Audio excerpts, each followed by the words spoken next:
Hey, how we doing out there on this snowy Friday here in the upstate of South Carolina, East Tennessee, Western North Carolina, around the way. I don't know about you guys. I have not seen a good snow in a long, long time up here. I'm excited about it today. Thank you to you guys who said you were sending it my ways. We do have it here right now, and it's still coming down. But let's talk some Lady Vols basketball here. As the Lady Vols come up just short again last night, and this is one you could tell bothered Coach Caldwell and the play, and it should. I appreciate the fact that it did. I don't think there's any such thing as a moral victory. I'm not big on them. I mean, maybe if you're an 0 and something team, yeah, maybe you take them. But if you're a ranked team, I don't think there's any such thing as it. And it doesn't seem that Kim Caldwell and her staff are taking moral victories as well. But I appreciated the fact that she said, I guess there was something. I didn't hear all context of it, but wait till you get your players. And, to me, I loved her answer that when you take over a program, that's your players. The players that decide to come back are your players. And she said, I chose to accept this job. They are my players. I think any coach who comes in and says, wait till I get my players, you might as well run them off then and there because they're not worth their weight in gold. I don't care what anybody says on it. I know Urban Meyer had said it years back in regard to Tom Herman. I think Herman at Texas went on about that. And Meyer said, you took the job, it's your players. Now, I totally agree on that. I appreciate the fact that Coach Caldwell mentioned that. And she said, I want to win now for these seniors. They deserve to win now. They decide to come back. They deserve to win now. We want to get them these wins. And I thought that was pretty cool of her to step up and say that. And, that's I hate the adage of, well, wait till they get their players in. No, a good coach, you may see more of their system when they get the players that fit their style, but a good coach, for lack of a better term, is going to make chicken salad out of chicken crap. All right, that's just the way it is. And we've seen numerous coaches at Tennessee that could not do that. You knew it pretty much immediately. Jeremy Pruitt, the first play of the Jeremy Pruitt era, I knew this guy wasn't it. I mean, you could watch that first game against West Virginia and say, this ain't it right here. But anyhow, let's get in some Lady Vols thoughts on this one. LSU goes down. It was a pretty wild shot that was thrown up that ended up being more or less the buzzer beater. It left less than a second left on the clock. That's a tough one for the Lady Vols, but there's a couple things I pinpointed as really kind of what I think got them last night and really got them against Oklahoma as well. The one of them is I said they had to be better after Oklahoma's free throw shooting. I don't have a problem with them going 12 out of 16, 75% last night. I think that's a pretty good number. And I'll be honest, any night, if they shoot 75% or better from the free throw line, I feel pretty good about that. I really do. I don't have a problem with it at all. So I'm not going to, you hit 4 more free throws, sure. You win the basketball game, but, LSU shot almost 86% from the free throw line. So both teams, pretty good job of shooting free throws last night. One thing I think is and I know this is the style of play, but they shoot a lot of threes. 11 out of 31, 35.5% on it. The first quarter, 30%, second quarter, 25%. Second half, the third quarter, they only shot 2 threes. In the fourth quarter, they shot 11. They were 5 out of 11 in the fourth. So if you look at kind of that along the way, they won. They only lost on the scoreboard quarter number 1. The problem is it was 26-17. So if you look at those numbers from the first quarter, LSU shot 45% from the field.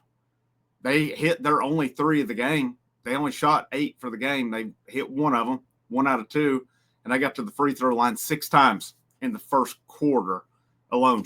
They were 5 out of 6, 83%. That's pretty good percentages for LSU. And then you look to second quarter, LSU shot 50% because they did get out to that 18-point lead at that point. So really, to me, that first quarter, and you look to Lady Vols stats here, 6 out of 19 in the first quarter, 31.58%, 3 out of 10, 30%. Got to the free throw line 3 times, went 2 out of 3. The rest of the game, second quarter, Lady Vols shot 56%. third quarter right at 41%, fourth quarter right at 42% field goals.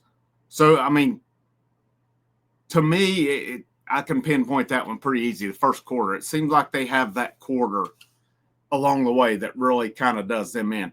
And, kind of look at the trends on that as well. I want to look back at the Oklahoma stats here as well, because I think you'll see a little bit of a trend here. And again, we pinpointed free throws in that game.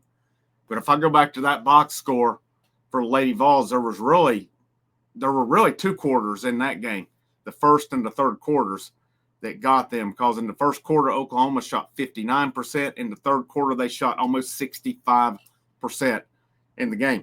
Lady Vols, in turn, were 43%. They actually, the second quarter against Oklahoma was probably their worst.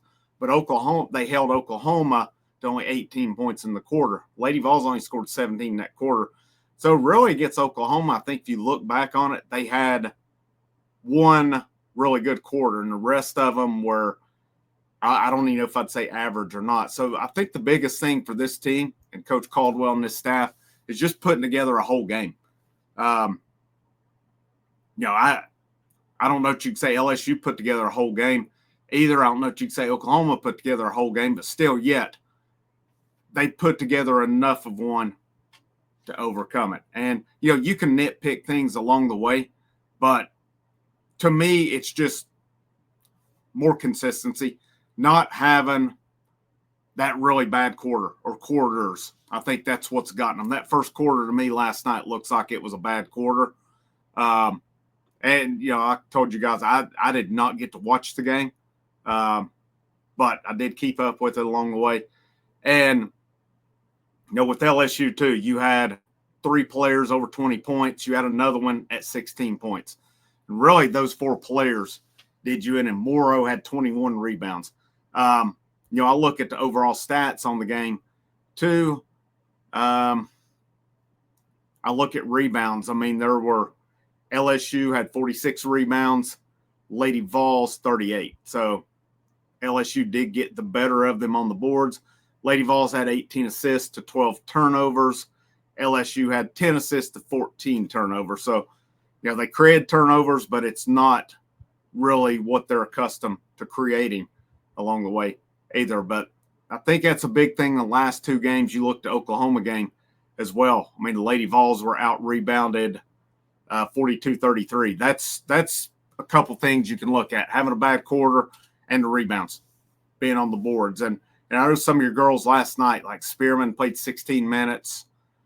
Right now, it's pretty apparent to me. Spear is red hot right now. She's had 2 big games in a row, 28 against Oklahoma, 25 last night. Of course, Cooper's money, Whitehorn 10, Spencer 10 last night. I really think that's becoming about your 4 main players.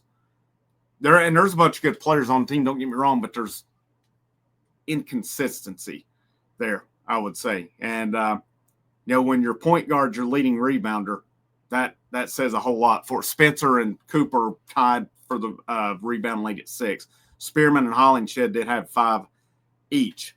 But, I guess that's kind of, you run into that, more of a post presence is going to give this team trouble along the way. But, I mean, that's a heck of a team. That's 2 good teams that the Lady Vols lost to. I know Oklahoma got beat last night, but I feel like this team's close. I feel like they're close. What can they do to get over that hump? They're at Arkansas on Sunday. Looking back at Arkansas right now. Trying to see what their record is. Arkansas's record. And, of course, it pulls up Arkansas Top Golf right now. It's exactly what I clicked on here. Women's basketball schedule. Here we go. Arkansas right now is 8-10 overall. Lady Vols should go in and take care of business at Bud Walton Arena on Sunday. That should move them up to 2-2 in conference. Then you got Mississippi State coming to Knoxville. Now, Mississippi State, on the other hand, they take down, was it South Carolina? Wait a minute. Or was it Oklahoma? This thing's not going where I want it to go. Right here. Let me look at it. Maybe it was Oklahoma. they got last. Hang on, Mississippi State's 14-3. Mississippi State did beat Oklahoma last night. Yeah, South Carolina drilled them on Sunday. They beat Oklahoma in Starkville last night, 81-77. So when Mississippi State comes to town, there's going to be that'll be interesting too, because you got Samantha Williams on the staff there. I think there were some hurt feelings on her not being brought back. So how fired up's people on both sides going to be in that one. But I totally expect the Lady Vols to take care of business Sunday at 1 against Arkansas, and then they play Mississippi State. That will be next Thursday at 7 o'clock as well. But they're close, guys. Hang in there. This team, I'm still saying now, it's down to 2 games. They're going to get either UConn or South Carolina at home. I'm calling it now. They're going to get one of them. If I had a preference, I'd say South Carolina, but preferably both. But we'll see. We'll wrap up on that. And you guys stay safe, stay warm out there, and I hope you have a great rest of the day. It's always a great day to wear the orange. And last, most certainly not least, go Vols.